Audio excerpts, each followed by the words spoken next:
Assalamualaikum warahmatullahi wabarakatuh. Waalaikumsalam Apa kabar warahmatullahi. sahabat sehat Rumah Sakit Muhammadiyah Lamongan? Semoga kita senantiasa dalam keadaan sehat dan senantiasa dalam lindungan Allah Subhanahu wa taala. Sahabat, dalam kesempatan kali ini di acara rutin Rumah Sakit Muhammadiyah Lamongan yaitu Tanya Dokter yang disiarkan secara langsung melalui Instagram Rumah Sakit Muhammadiyah Lamongan. Kali ini ada satu tema yang cukup menarik yang akan kita bahas bersama dengan narasumber kita pada hari ini. Apa itu? Ya, kali ini dalam rangka memperingati World Hearing Day atau Hari Pendengaran Sedunia, Rumah Sakit Muhammadiyah Lamongan menyajikan sebuah tema yang kali ini berkaitan tentunya dengan pendengaran. Ya, bersama kita telah hadir seorang narasumber. Beliau adalah Dr. Bastu Edo, spesialis THT di Rumah Sakit Muhammadiyah Lamongan.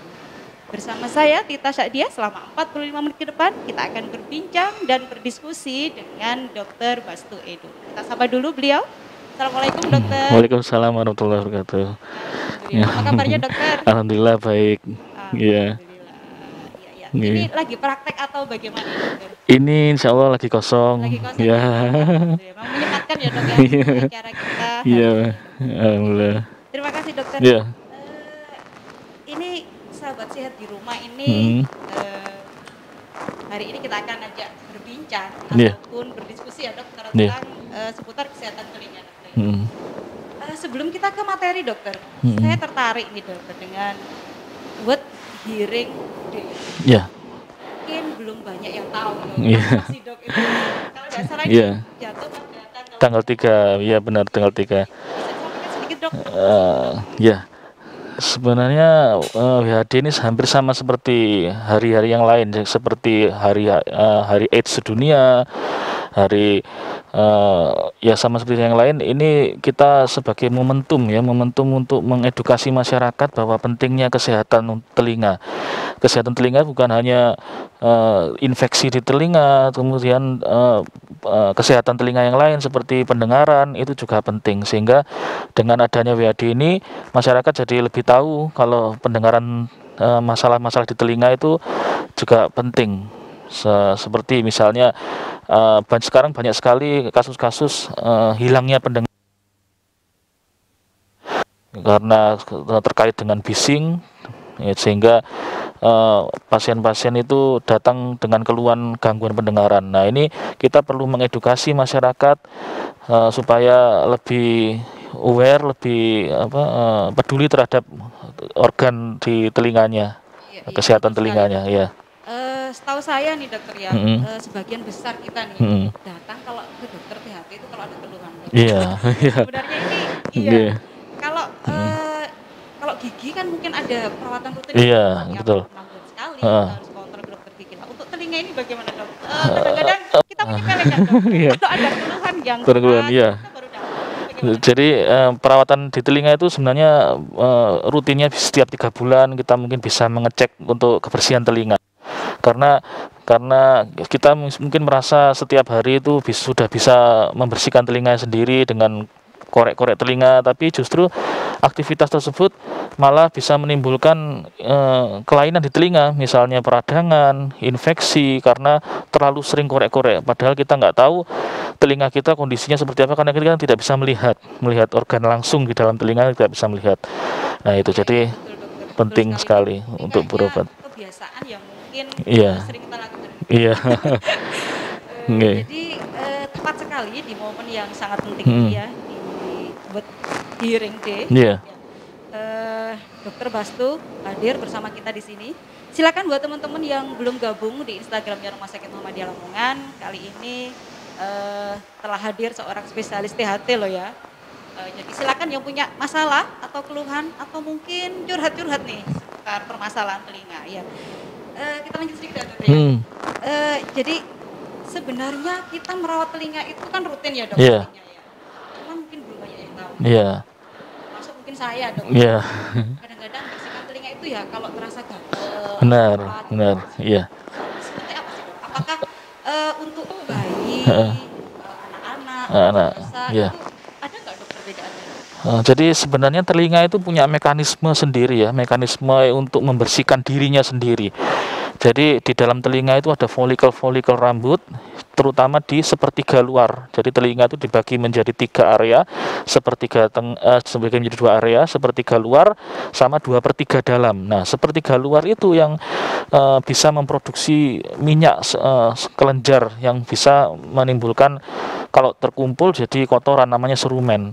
Nah, tubuh kita, telinga kita itu sebenarnya bisa mengeluarkan sendiri kalau jumlahnya kecil. Terkadang kita kan gatal terus korek-korek telinga, justru penggunaan cotton bud yang terlalu besar, penggunaan caranya yang salah, sehingga akan mendorong kotoran malah masuk ke dalam. Nah, sehingga tidak bisa keluar. Hal itu diulangi terus tiap hari, lama-lama apa yang terjadi?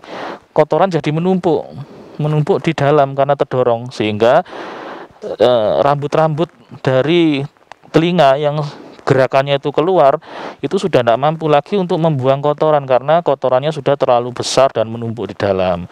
Itu jadi semakin gatal. Ya. Mungkin gini ya dok, biar sahabat lebih jelas ya dok ya. Kalau untuk bayi itu gimana dok? Kalau bayi, misalnya bayi yang baru lahir, itu biasanya kan masih ada sisa-sisa ketuban yang masuk ke dalam telinga. Nah, itu kalau jumlahnya kecil ya bisa dikeluarkan, karena di dalam telinga tadi seperti saya sebutkan ada mekanisme dia untuk membersihkan sendiri telinganya. Tetapi pada kondisi tertentu jumlahnya terlalu banyak yang masuk, mungkin mengendap di dalam. Nah, itu perlu kita periksakan untuk membersihkan dulu kotorannya. Jadi biasanya oleh dokter THT ya paling gampangnya disemprot, dibersihkan, dicuci telinga, disemprot dengan cairan air yang hangat. Nah, itu sehingga kotorannya bisa keluar. Jadi nggak dikorek-korek karena diameter dari liang telinga bayi kan kecil. Jadi alatnya itu cotton bud nggak ada yang muat biasanya, malah mendorong kotoran masuk ke dalam. Gitu. Dokter kita santai aja ya. Iya. Berarti kalau di rumah dok ya, kalau di rumah nih bagi sahabat semua mungkin yang bunda-bunda yang punya bayi atau anak kecil, berapa hari sekali sih dok kita harus cek telinga? Mungkin secara manual dokter mungkin barangkali ada caranya. Jadi berapa hari sekali kita harus mengecek di center atau bagaimana gitu dok? Cara membersihkannya itu pakai apa ya dok? Iya, kalau untuk balita ya hanya di center aja dilihat kira-kira kotorannya kan. Kalau di center kan bisa kelihatan kotorannya numpuk apa enggak, bisa kelihatan. Mungkin kalau kotorannya warnanya kecoklatan itu sudah nutup semua. Nah, ini jangan dibersihkan dengan cotton bud, nanti malah mendorong ke dalam. Kalau seperlunya saja, kalau benar-benar nggak urgent ya nggak usah dibersihkan, biarin aja. Dia nanti kalau misalnya kotorannya sedikit pun nanti bisa keluar sendiri, nggak masalah. Gitu ya, karena memang ada mekanisme pembersihan telinga. oleh telinga bagian tadi ya dokter ya. Kalaupun terpaksa kita melihat, dan pasti harus jelas, kotorannya harus jelas, tampak bisa kita lihat, kita pakai cotton bud yang kecil, menggunakan cotton budnya itu dikasih baby oil. Ya, baby oil supaya tidak iritasi, dan pastikan jangan terlalu dalam ya tadi, karena kotoran hanya sepertiga luar liang telinga. Kalau tidak penting-penting sekali jangan dilakukan, jangan dipaksakan, apalagi menggunakan earpick yang plastik itu, yang ada senternya itu, karena yang dijual bebas banyak itu malah bisa melukai dari kulit liang telinga, nanti malah bisa menyebabkan luka, bengkak, malah nyeri, kesakitan, keluar air, telinganya berair. Itu. Jadi nggak harus rutin setiap berapa hari sekali? Nah, untuk pengecekannya 3 bulan. Iya. Mungkin kalau sebelum 3 bulan ada masalah? Ya, ada keluhan baru monggo berobat ya, dicek ya. Bisa diambil sendiri dari bisa ke dokter ya, betul sekali. Baik sahabat semuanya, monggo yang mau bertanya dan juga yang belum gabung, silakan gabung di acara Tanya Dokter yang live melalui Instagram Rumah Sakit Muhammadiyah Lamongan. Baik dokter, kita sambung ya dokter ya. Kalau untuk orang dewasa nih dokter, orang dewasa, apakah sama atau ada perbedaan nih dokter? Untuk orang dewasa perawatan ya sebenarnya sama prinsipnya, cuma bedanya orang dewasa itu kan liang telinganya lebih lebar. ya. Pada orang dewasa juga orang tua biasanya juga rambutnya lebih banyak di dalam liang telinga, itu rambutnya lebih banyak. Ini karena lebih lebar, ya sama seperti tadi. Kalau telinga itu bisa mengeluarkan sendiri kotorannya kalau masih sedikit. Tapi kalau kadang-kadang kita gatal, ya merasa gatal nggak kuat, karena setiap hari kulit kita itu ada yang ngelupas, ya. Kulit yang lapisan yang kering yang mati itu akan melupas. Nah, itu yang menyebabkan gatal di telinga, jadi pengen ngurek-ngurek, ya. Ngorek ya Nah, dok ya. itu kalau itu Kalau sudah dibanting sudah lega. lega. Nah, itu cotton budnya kita kasih baby oil sedikit aja, tapi ya jangan setiap hari korek-korek, lama-lama ya lecet juga. Iya. Soalnya kan ada yang kebiasaan dok. Iya. Jadi setiap mandi biasanya langsung Ya setiap hari tuh korek-korek. Iya. korek katanya gitu. Iya. Justru itu kotoran yang masuk ke dalam numpuk malah gatal. Jadi seakan-akan gatalnya setiap hari, padahal kotorannya nggak bisa keluar di dalam terus gitu. Iya. Eh, saya pernah punya pengalaman dok. Ini anak saya, dua anak saya yang terakhir ini Iya. ya. Eh, lama sekali nggak pernah membersihkan telinga karena nggak Iya. mau dok. Iya. Terus entah mengapa ketika dipanggil itu ternyata saya amati itu kok kurang, pendengarannya itu berkurang Iya. gitu loh. Harus teriak, harus ini. Benar. Terus setelah saya lihat, memang itu sudah banyak Penuh. kotorannya. Iya. Sudah banyak Iya. kotorannya. Dan sulit sekali kalau pada anak-anak kalau kita mau coba Iya, bersihkan benar. itu sulit banget. Mm. Karena ya itu tadi, anak-anak kan kurang kooperatif, ya. Kadang-kadang kalau kita mau membersihkan, jadi gerak-gerak sulit, jadi semakin gerak-gerak justru alatnya akan, atau cotton budnya malah nusuk, nanti bahayanya itu kan. Nah, untuk itu kita perlu kadang-kadang juga di dokter spesialis THT juga, kalau misalnya kesulitan, justru kesulitan itu juga kita akan memberikan obat tetes pada telinga. Obat tetes telinga tujuannya untuk melunakkan kotoran itu, sehingga ketika dia datang lagi, diedukasi untuk datang lagi 3 hari, kita semprot sehingga kotorannya bisa keluar. Jadi Ya. memang selagi kita keluarkan kalau memang kesulitan, Iya. kita nggak boleh teruskan ya dok. Iya, nanti malah Jadi kita bengkak periksa otomatis, dengan apalagi baik. anak-anak. Ada yang dari kayak kawat itu dok, apa itu Benar, itu biasanya yang itu ya. sekarang dari plastik, biasanya ada senternya itu. Iya, Ya, itu. biasanya kita ambil pakai itu, berarti Nah, malah itu. bahaya ya dok ya. Itu bisa lebih rentan untuk melukai dari kulit telinga. Karena kulit telinga itu kan langsung berbatasan dengan tulang rawan, jadi di telinga, jadi ada yang lapisan dalamnya, yang bagian dalam malah berbatasan dengan tulang, jadi hanya kulit dan tulang bawahnya, jadi ada goresan, bengkak. Iya, betul sekali dokter. Baik sahabat sehat, silakan yang punya pertanyaan disampaikan melalui Instagram Rumah Sakit Muhammadiyah Lamongan. Nanti akan ada Dokter Bastu yang akan menjawab dari pertanyaan yang disampaikan oleh sahabat semua. Ya. Kita lanjut ya dokter. Iya, ya. Nah, ini untuk mengenali masalah di telinga nih dokter. Bagaimana kita tahu kalau telinga kita ada masalah? Ini tanda-tandanya apa sih dokter? Iya. Jadi banyak sekali masalah di telinga, ya. Kita kadang-kadang nggak terasa kalau misalnya ya kayak kotoran numpuk, kadang-kadang kita nggak rasa, tapi kayak ada pendengaran yang berkurang. Nah, jadi kelainan telinga itu bisa pendengaran yang turun, bisa pendengaran turun karena kotoran yang terlalu banyak, atau juga kelainan di syaraf di telinganya, itu bisa menyebabkan penurunan pendengaran. Gejala yang berikutnya bisa adanya keluar cairan dari telinga, ya, cairan lendir atau nanah, berbau atau tidak, itu biasanya ada masalah di telinga. Kemudian ada rasa nyeri yang hebat, itu juga bisa tanda ada permasalahan di telinganya. Kemudian ada rasa yang gatal yang luar biasa, itu juga bisa ada masalah di telinga. Jadi banyak permasalahan di telinga.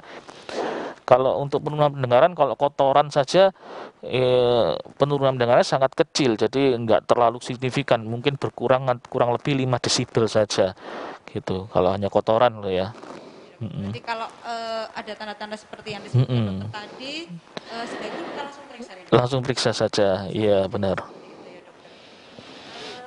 Terima kasih dokter. Iya, sama-sama.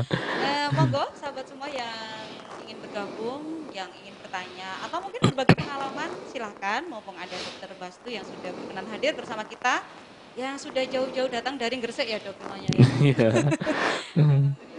Bisa bergabung bersama kita pada kesempatan siang hari ini. Dokter, ini kita lanjut sedikit ya. Iya. Kalau misalnya ada keluhan Nyeri. Sebatas apa sih dok? Nyeri itu kalau kita observasi. Heeh. Misalnya saya pagi ini kok nggak enak ya nyeri. Mm, Ini kita ngapain dulu nih? Langkah pertama mm, apa sih dokter ya. biasanya kalau ada keluhan seperti itu? Mm, Apa harus ke dokter langsung atau harus kita cek sendiri dulu atau bagaimana? ya. Jadi nyeri itu tingkatannya berbeda-beda ya. Kalau di dalam dunia kedokteran kita nyeri bisa ada ukurannya dengan visual analog scale VAS ya. Jadi tapi kalau untuk orang awam ya nyeri itu misalnya nyeri yang hebat, ada tanda-tanda nyeri berarti ada proses peradangan di dalam liang telinga. Nah, peradangan itu apa? Bengkak, ada proses pembengkakan.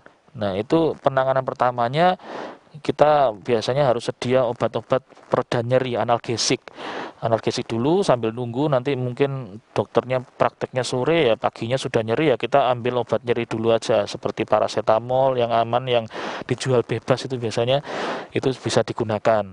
Kemudian dikompres di sekitar liang telinga itu kita kompres pakai air hangat. Nah, itu juga untuk membantu meredakan nyeri ya.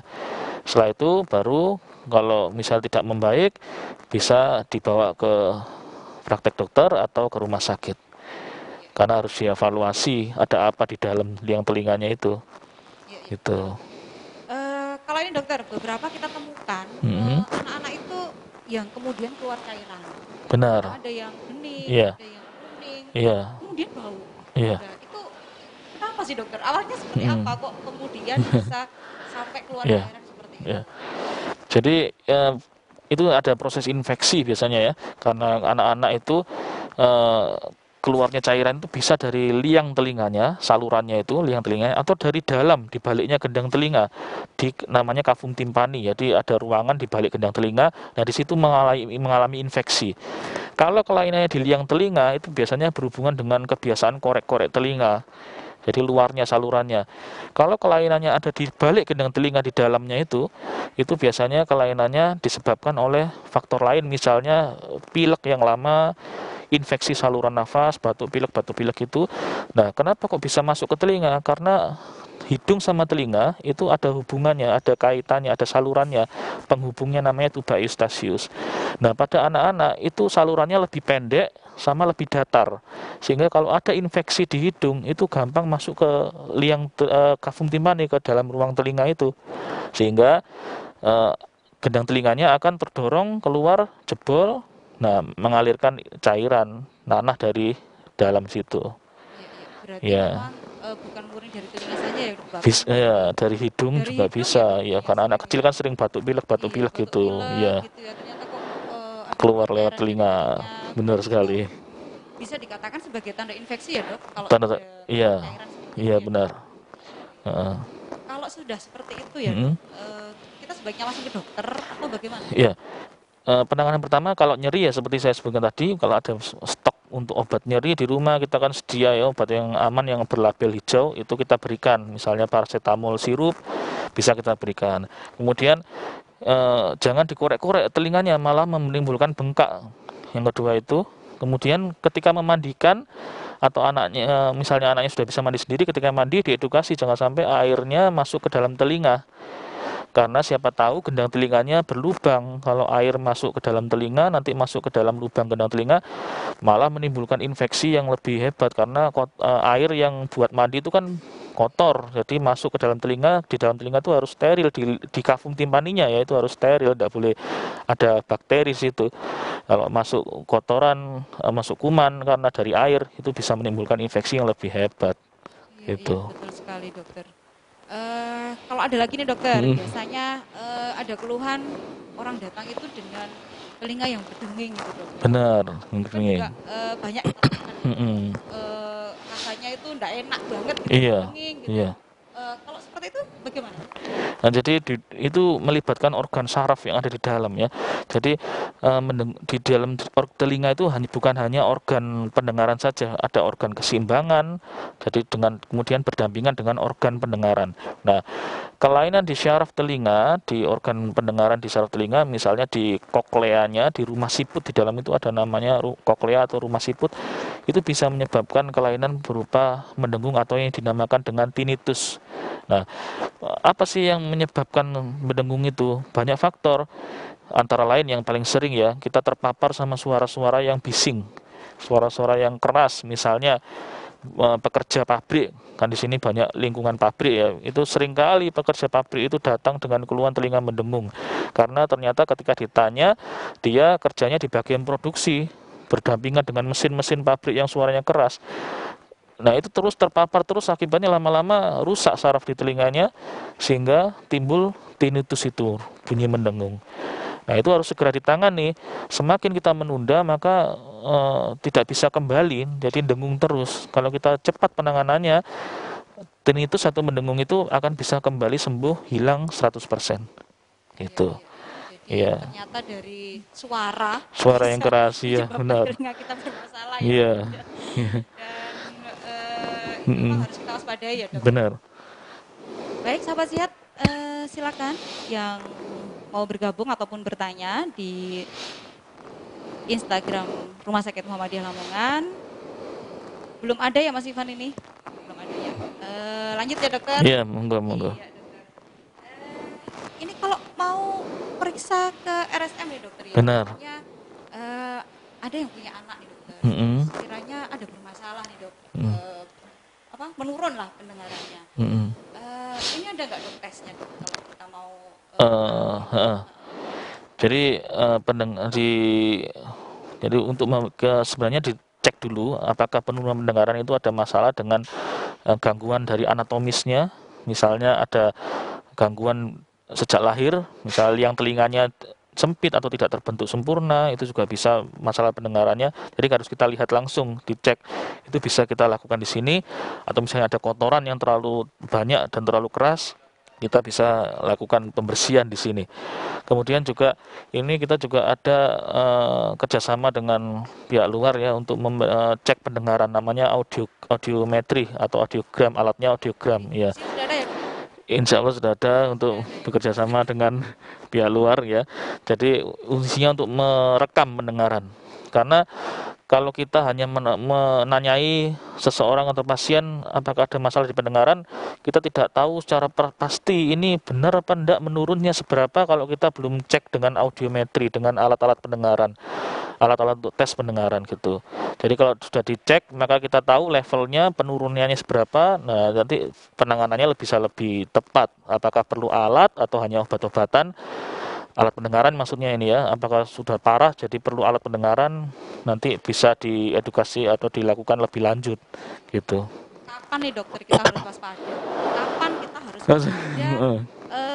Kalau anak kita ini ternyata sebenarnya tidak normal iya benar. pendengarannya. Nah, jadi masalah pendengaran itu bisa terjadi ketika baru lahir pun bisa terjadi permasalahan pendengaran, dan seringkali orang tua tidak menyadari.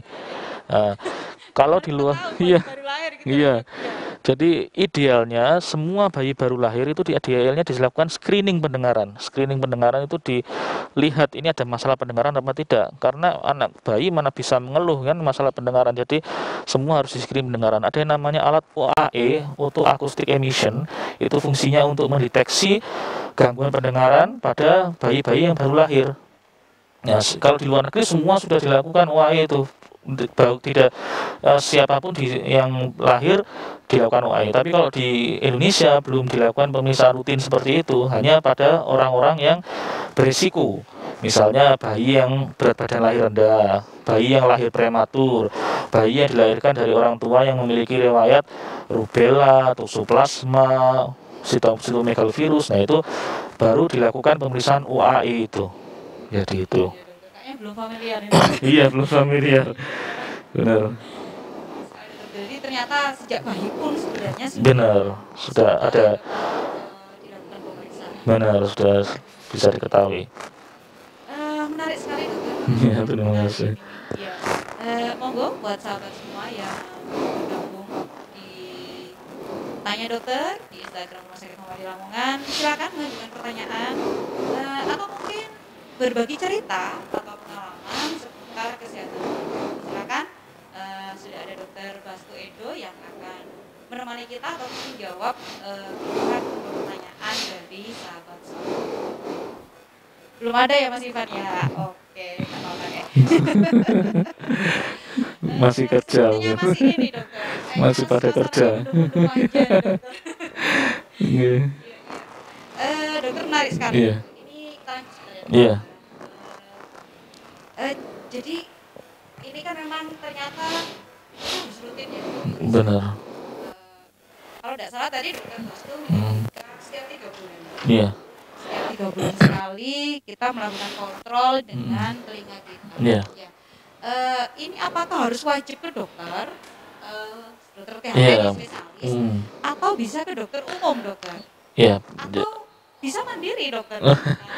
Iya, jadi sebaiknya ya pemeriksaannya ke tenaga kesehatan. Ya, tenaga kesehatan bukan hanya dokter spesialis. Kalau misalnya di sekitar ada dokter umum ya bisa boleh ke dokter umum. Kita cekkan apa ada masalah, terutama di kebersihannya ya ke telinga. Itu yang paling penting dan paling gampang lah. Insya Allah dokter umum pasti bisa untuk ngecek ada kotoran apa tidak, dan penanganannya ini levelnya dokter umum sudah bisa menangani hanya untuk ngecek kebersihan dari telinga, ya untuk ngecek itu sudah bisa. Jadi tidak hanya untuk harus dokter spesialis. Kalau di rumah itu ya kalau di rumah ngecek saja tidak masalah kan, di center ketahuan kotor, tapi jangan kalau misalnya dia tidak orang tuanya tidak memiliki pemahaman yang baik tentang pembersihan telinga, ya jangan dicoba-coba pakai alat dicongkel-congkel nanti malah bengkak.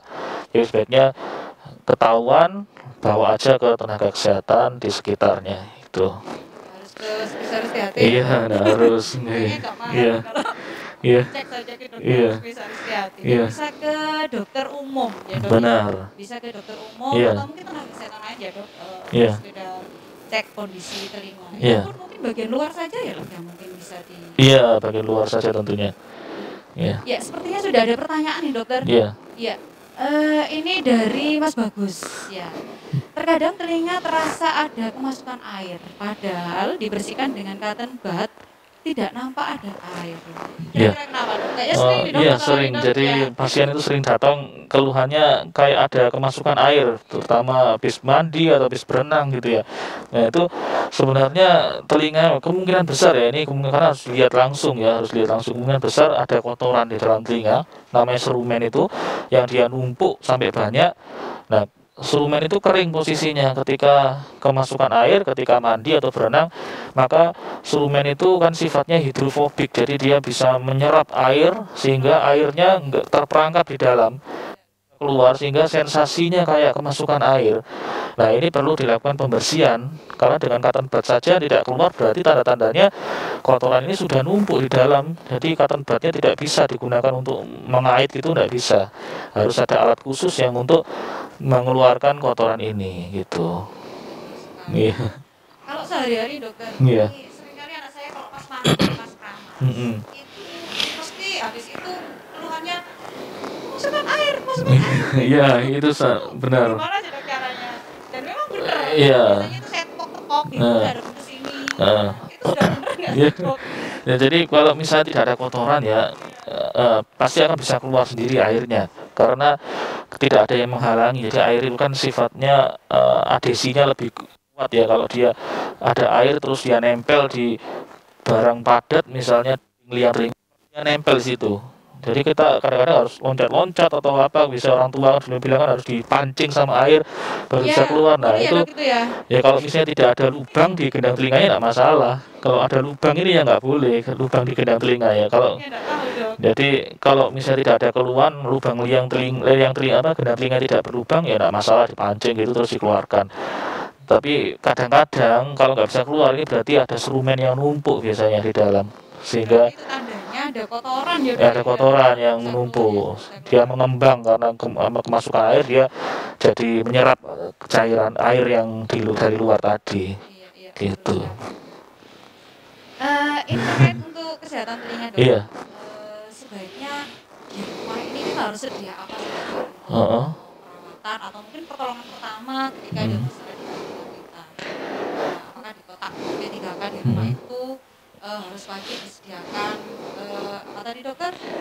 Ya, obat-obatan Iya, analgesik obat-obatan itu perlu. Iya nyeri benar. apa perlu dokter? Kalau itu perlu, jadi hanya apa untuk meredakan nyeri karena kita penanganan pertama pakai obat-obatan yang dijual bebas yang berlabel hijau untuk pereda nyeri. Pereda nyeri itu juga ada efek bengkaknya juga, ada efek pereda bengkaknya juga biasanya di dalamnya itu, sehingga kalau ada masalah-masalah nyeri telinga kita bisa tidak sampai terlalu kesakitan, kita tangani dengan pemberian analgesik atau pereda nyeri tersebut gitu. Boleh nggak dok kita nyimpen misalnya obat tetes telinga gitu sebangsa untuk apa? Itu ini dok Heeh, melunakkan gitu. Boleh nggak benar. dok kita sediakan itu di It rumah, kemudian kita pakai sendiri kalau orang tua heeh. boleh nggak dok? Nah, sebenarnya pelunak kotoran itu tidak dijual bebas ya, bukan label hijau itu. Jadi pelunak kotoran isinya natrium dokusat itu biasanya digunakan untuk melunakkan kotoran. Itu kalau kita gampang menggunakan itu sedikit-sedikit pakai itu sedikit itu nanti iritasi. Kulit dari liang telinga akan mengalami iritasi karena fungsinya sendiri itu melunakkan kotoran. Kalau misalnya ternyata gatalnya bukan karena kotoran yang numpuk, ya nanti dia akan melukai liang telinganya sehingga menjadi bengkak, tipis, iritasi, bengkak. Nah, nanti masalah baru bukan masalah kotoran lagi tapi masalah peradangan di telinga nanti timbulnya. Jadi cukup di rumah kita sediakan Iya, analgesik analgesik, ya kemudian cotton bud ya juga kata boleh, obat tapi yang ukuran kecil. Nah, misalnya saya tuh ya. ukurannya sekian kalau Ya, sekian kalau ukuran sih tidak ada yang ngatur sih, maksudnya tidak ada ukuran-ukuran dari cotton bud. Biasanya juga kita lihat aja kalau ukuran baby kan lebih kecil itu, nah itu yang bisa digunakan. Cuma ya itu tadi kita tidak menganjurkan kalau sering korek-korek, cuma hanya kalau gatal kan namanya manusia ya, hasrat untuk pengen ngorek-ngorek kan ada kan, nah itu kita kasih baby oil sedikit, jadi supaya nggak iritasi gitu. jadi memang harus sedia BBM juga ya dok ya. Iya, untuk membasahi cotton budnya tadi. Di rumah cukup itu aja ya dok, Cukup itu saja, analgesik iya. kemudian cotton bud Cotton bud benar. kemudian baby oil. Heavy oil, ya, untuk membersihkan. Eh, ini kalau misalnya kadang-kadang kita ini kemasukan nih dok apa Hmm. kemasukan hewan Oh iya, pas tidur kemudian ada semut yang iya, masuk lah. Itu yang paling susah itu dok, iya, lebih susah daripada kemasukan air. iya, Kalau kemasukan air kok gitu paling nggak keluar, heeh, tapi kalau ada binatang kecil yang masuk ini kita susah banget untuk mengeluarkan. iya. Ada nggak dok itu tipsnya Eh, supaya dia mau keluar sendiri gitu dok? Kalau hewannya kecil mungkin bisa keluar sendiri ya, kalau semut atau kecil, hewan kecil bisa keluar. Tapi kalau ukurannya agak besar, itu yang sulit, biasanya nyantol di dalam, dia bersembunyi di dalam. Nah ini biasanya gigit juga atau apa permukaan tubuhnya yang kasar itu yang ada sisi-sisinya itu nyantol di liang telinganya, itu bisa menyebabkan bengkak, peradangan bengkak. Jadi yang bisa kita lakukan biasanya pasien-pasien akan mencoba untuk dikeluarkan. Nah, ini juga bahaya, jangan jangan dicoba dikeluarkan karena pertama kita alatnya mungkin nggak sesuai ya yang digunakan, kemudian eh, lokasinya di dalam jadi tidak terbiasa, skillnya tidak ada, kurang. Kemudian binatangnya kalau masih hidup dia kan gerak-gerak malah melukai liang telinganya.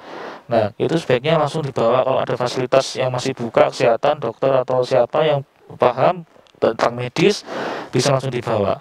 Tapi kalau misalnya tidak ada, biasanya harus dimatikan dulu hewannya. Nah, Caranya dengan gimana ya nah dok? itu dengan cairan gliserin biasanya. Tapi kalau tidak ada gliserin ya gampang-gampangannya apa yang biasanya minyak Minyak goreng goreng, dok iya ya, nggak minyak apa-apa goreng di minyak goreng dok ya. dituangkan, tapi yang baru, jangan minyak jelantah ya, itu kalau terpaksa itu dipakai nggak apa-apa, terpaksa dipakai untuk mematikan supaya dia tidak bergerak-gerak terus di dalam. Setelah itu ya langsung dibawa ke dokter atau spesialis hati atau siapa yang kompeten Iya, untuk bisa mengeluarkan. ditetes gitu aja dok ya. Iya, supaya mati ya, istilahnya hewannya supaya mati gitu. Boleh nggak dok dikasih oles-oles saya pernah lihat Iya. dikasih balsem dikasih apa minyak Iya, angin dikasih pernah juga. Jadi yang kalau di luarnya sih enggak apa-apa, cuma jangan minyak minyak yang panas sifatnya ya. Jadi kadang-kadang itu saya pernah menjumpai pasien itu dikasih minyak tawon. Jadi andalannya minyak tawon, diolesi malah bengkak. Jadi nggak boleh. Mending yang di luarnya ya minyak kayu putih nggak apa-apa, untuk dikompres hangat ya nggak apa-apa. Cuma hanya di luar saja, nggak, jangan sampai ke dalam-dalam gitu. saya panik dok kalau soal masukan baru saya Iya, panik apalagi kalau iya, iya, terus apa Iya, Gerepek-gerepek nyerinya hebat. nyaman sekali. Benar. Jadi memang langkah pertama kalau tidak ada glycerin berarti Iya, pakai minyak minyak goreng yang paling goreng. gampangnya itu ya, tapi yang baru. Minyak goreng yang baru. Iya. Ditetes gitu ya dok ya di. Iya, dialirkan sampai penuh itu supaya nanti dia kan kekurangan oksigen jadinya mati Oh berarti harapannya. ditetesnya gitu dok ya. Iya, direndam gitu.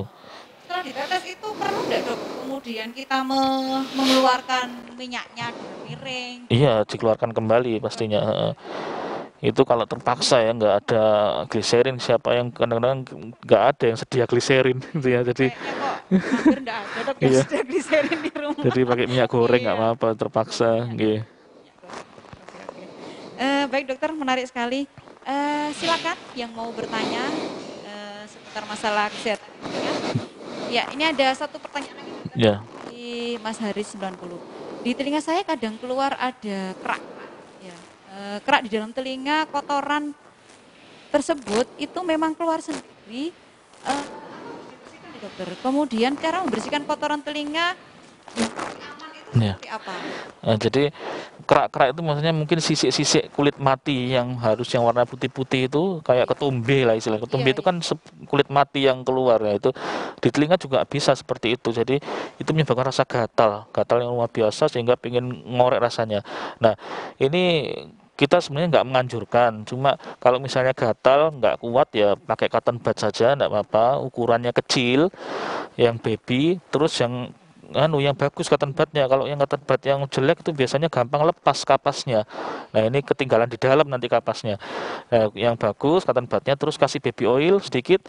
Ini masukkan dulu ke tengah. Jadi di diameternya itu dimasukkan ke tengah, agak ya kira-kira sepertiga, kerasa kayak sepertiga liang telinga, baru kita putar pelan-pelan keluar, diulir keluar. Jadi jangan ulir ke dalam, malah dorong kotoran masuk ke dalam nanti. Berarti Ngulirnya langkahnya harus keluar masuk dulu, ya, terus baru diulir diputar keluar. keluar Iya, gitu ya dok iya. ya. Dan itu Saya jangan terus-terusan setiap hari dilakukan, itu lama-lama iritasi. Cukup sekali, nanti seminggu lagi atau beberapa itu bisa dilakukan lagi, tapi hanya kalau kondisi gatal yang luar biasa gitu. itu memang beda dengan siruman ya dok ya. Eh, iya, Yang nanti itu kerak-kerak itu tadi. lama-lama beda. Itu kan kulit dari kulit mati. Kalau surumen itu kan dari kelenjar yang dihasilkan dari folikel-folikel rambut di liang telinga, di sepertiga luar. Karena di dua per tiga dalam dia tidak menghasilkan itu karena tidak ada folikel rambut itu. Kalau kotoran itu masuk ke dalam dua per tiga dalam, berarti kedorong kotorannya dari luar yang kedorong ke dalam itu. Berarti memang normalnya sebenarnya sudah ada mekanisme ya dok. Ada mekanisme sendiri, sama seperti hidung. Hidung juga gitu akan buang kotoran ke belakang dan ke depan Oh gitu. iya iya betul. Iya. Iya. Eh barangkali masih ada yang mau bertanya, kami persilahkan sebelum kita akhiri perjumpaan kita pada siang hari ini. Sudah tidak ada. Ya. Oke dokter, sepertinya sudah cukup nih dokter. Nih, Barangkali ada yang mau disampaikan lagi dokter, eh mungkin terkait iya, tips ini dokter untuk menjaga kesehatan telinga iya. kita nih dokter. Jadi Silakan dokter. kesehatan telinga kita itu ada hubungannya dengan bagaimana kita memperlakukan telinga kita. Kita harus waspada kebiasaan-kebiasaan apa yang bisa menyebabkan telinga kita itu menjadi kelainan. Misalnya korek-korek telinga, pemakaian headset ya, atau apalagi headset plastik yang tidak ada karetnya itu. Kemudian kita dengar musik sambil tidur, headsetnya masih terpasang, tidurnya miring, itu juga bisa melukai dari liang telinga. Kemudian terlalu sering mendengar musik yang keras sampai sampai berulang-ulang kali, kemudian suka lingkungan kerja yang terlalu bising, misalnya kerja di pabrik tanpa alat-alat pengaman telinga, penutup telinga, earplug ya, itu juga bisa menyebabkan kelainan di telinga nanti kemudian hari. Nah ini kita harus waspada karena menjaga telinga sama seperti menjaga mata kita. Jadi organ telinga itu termasuk panca indera yang harus kita syukuri. Kita mensyukurinya gimana ya? Dengan cara menjaganya, menjaga kesehatan telinga itu, sehingga nanti sampai tua pun kita bisa menikmati nikmat dari pendengaran yang ada di telinga kita. Gitu saja. Oke, terima kasih Iya, dokter Bastu sama-sama. atas waktunya dan Iya, juga ilmunya ya pada pagi sama-sama. hari ini. Buat sahabat semuanya, terima kasih yang sudah bergabung di acara Tanya Dokter Masa Muhammadiyah. tips dari Dokter Bastu tadi semoga bisa kita aplikasikan sehari-hari. Sepertinya yang headset ini belum banyak orang tahu ya, Pak. Iya, Iya. iya, Seringkali anak-anak iya, ya atau teman-teman yang masih muda-muda ini tidak pernah bisa lepas dari iya headsetnya ya, benar Prof sekali. ya. Ya. Jadi tetap sehat bersama Rumah Sakit Muhammadiyah Lamongan. Sayangi telinga kita karena kesehatan atau menjaga kesehatan lebih baik daripada mengobati. Dari saya cukup sekian, kurang lebihnya mohon maaf. Tetap patuhi 3M, memakai masker, mencuci tangan dan menjaga jarak. Follow akun Instagram Rumah Sakit Muhammadiyah Lamongan dan juga media sosial Rumah Sakit Muhammadiyah Lamongan. Dari saya cukup sekian, kurang lebihnya mohon maaf. Saya akhiri, Assalamualaikum warahmatullahi wabarakatuh. Waalaikumsalam warahmatullahi wabarakatuh. Sama-sama.